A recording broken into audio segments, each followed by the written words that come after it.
Football fans, the wait is finally over. The 2013 football schedule is finished, and what has become a true blue tradition. We're here to roll it out for you exclusively on BYU TV with Athletic Director Tom Holmoe. It seems like this one has been a true workout getting done.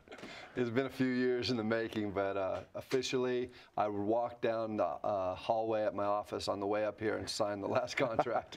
Does it feel good? Do you like the body of work that we've got ahead for us? Yeah, I think it's good. I think when we started this adventure of independence a couple years ago, we stated that it's going to be a while till these schedules start to even out. And I think this 13 schedule is one that's got some real good, solid teams. It's got good balance. I think it's good for our program for where we are right now. One thing you said, and we hold it to you each year as you come, is you've promised November is going to get better. Stay with us the first 2 years, and November will take its own shape. And as folks will see here in a minute, November is pretty tough. November's better in this time.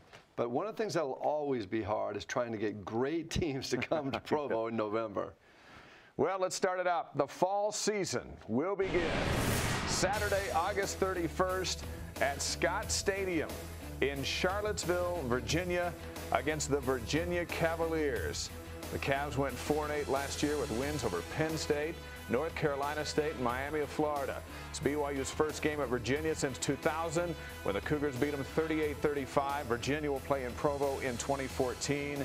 If you want American history, this is the place. Well, we're going to get it. And I like the fact that it's an ACC team. When you say Virginia, people know that this is a team that's been around for a long time. And we've played them before, and it was a good series. And this is stays with what we're talking about moving around the country to play various aspects of the country. So, August football, BYU Virginia to kick off the season. The home opener is Saturday, September 7th against the Texas Longhorns. Last season, Texas finished with a 9-4 victory over Oregon State in the Alamo Bowl. This is a rematch of the 2010 game where Texas rallied to beat BYU in Austin 17-16. The Horns return with 18 starters. You've got a good relationship with Texas in the business world, and the football program seem to get along as well. It's a good game for us. This is a game that we have a 2-for-1, so we've already completed the first one, and we let one get away down in Texas the first time. So we're looking forward to having a game here in Provo where we can get back at them and even up this series. These are the kinds of games that you talked about, becoming an independent and who you needed to play. Well, this game, when we played down there, there were over 100,000 people in the stands. And for the BYU fans to be there, it was definitely a great football environment. Our kids thought it was something else. That stadium looks like an NFL stadium on the field and in the locker rooms, everything. And this is the kind of quality. When you talk Texas, no matter where they are at this point in time in their history, they're a pretty good team to be scheduling, and so we're going to look to do some games with them down in the future too, outside of these. After the Texas game, you can tell you were a former player because you have scheduled a bye week before Utah. The Utes will come to LaVell Edwards Stadium on Saturday, September 21st. The last scheduled meeting between the two before a 2-year hiatus that Utah asked for. They don't get any bigger than this one, and you've given the team 2 weeks to get ready. Well, we need 2 weeks to get ready. This is a game that we need to circle on our calendar. The Utes have had the upper end in these games for a couple of years, and we need to get it back. So make no mistake about it. We're going to take this game very seriously, and the bye week before should be helpful. Does it add more significance that it's the last?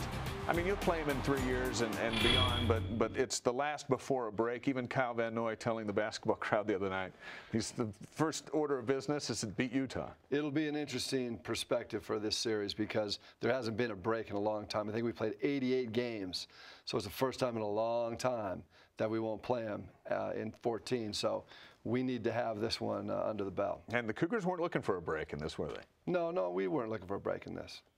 Up next, Middle Tennessee State coming to Provo on Friday, September 27th. The Blue Raiders joining the Conference USA this season.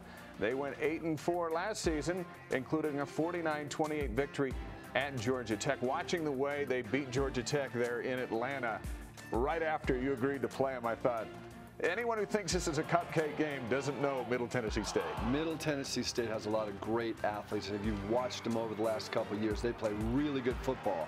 They had a great season last year, and they're going to come into this season thinking that they can duplicate last year's efforts. It's going to be a big game for us, and I like the fact that we can get down there. Our fans will like it. It's close to Nashville. We'll bring in a lot of people from the South to come to this game.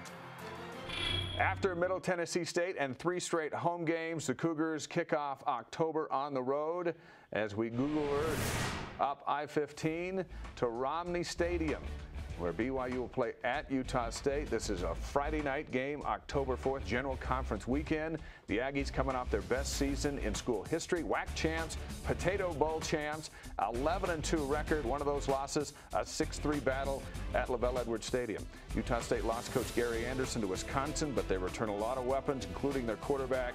And this may be the most intense battle in the history of this series in Logan, with everything riding on it. It's a big game. I like the fact that the Aggie-Cougar game has turned into a good rivalry. For a while there, it wasn't, but now it definitely is. We have a great deal of respect for what they've done up in Logan, and now going back up there to keep this rivalry going will be a big thing for the state.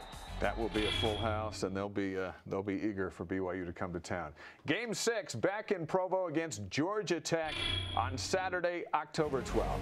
This is the rematch to last October's 41-17 Cougar victory in Atlanta. The BYU defense was dominant that day, and freshman running back Jamal Williams scored 4 touchdowns. Georgia Tech finished 7-7. They beat USC in the Sun Bowl. They're kind of hard to predict the way they finished the year, but when in that head-to-head matchup back in the South, you could have been more proud of your program. It was probably one of our best games of the year down there in Atlanta. They're going to be mad. They did not play very well in their home field. They have an offense that's very good that really misfired a couple times against us. And quite frankly, our defense played a great game against an incredible option-style open offense. And they're going to be a little bit loaded for barrel to get that one back. Initially, there was going to be more games with Georgia Tech, but does the series end with this one in Provo? Yes, it will. Time being? As you look and see right now in scheduling, with all the changes in conferences and such, it's a little bit more flexible if you haven't seen that, if you haven't noticed. But it was one of those things where we got together. They had asked to drop off that 4-game schedule to 2, and we did it in the best interest of harmony.